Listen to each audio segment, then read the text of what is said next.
A Red Zone Alk, our good friend Tom Marshall asks, will Bill Belichick eventually follow Tom Brady and seek out a new team? Let me take this one first, Myles, because it bubbled up a couple of years ago when the Giants' job was open. There was talk about dissatisfaction and whatnot. Here's the problem.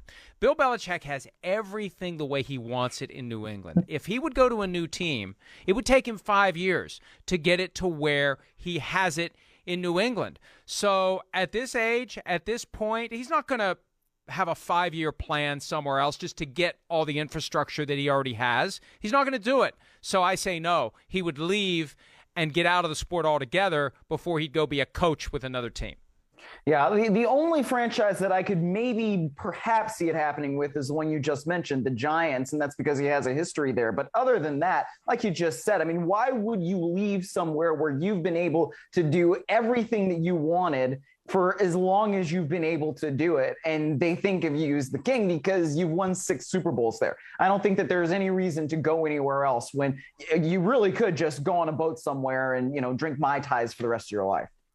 Some think he'll become an executive VP of football operations, maybe with a small piece of equity for a team and be the overseer. But you know what? Look at how it went for Bill Parcells. Look at how it went for Tom Coughlin. It doesn't work when a coach still has any inclination to coach because you can't separate the two. All right, last question real quickly.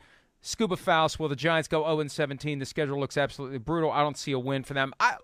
It's not like they're getting blown out. They're close every week. Unless they give up, they're going to get their wins at some point. They're not going to go winless just because they haven't won a game yet, Myles.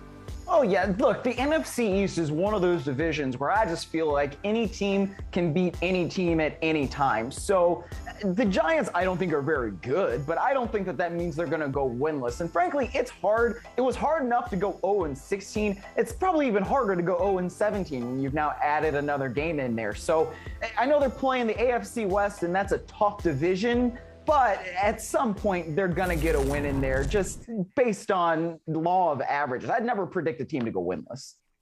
Although, looking at that schedule, I see Scuba Faust's point. They're going to be possibly 0-9 at the bye and then 0-10 after they play the Bucks. But I think they could rise up and win any of those games. We've seen that before. You can't write them off. They've been competitive. They will get their wins. 0-17. Of all the teams that are winless, I think the Giants are the least likely to go 0-17. I don't think anybody will. Hi, I'm Mike Tirico, and thanks for watching. Make sure to hit subscribe for the latest news and highlights from NBC Sports.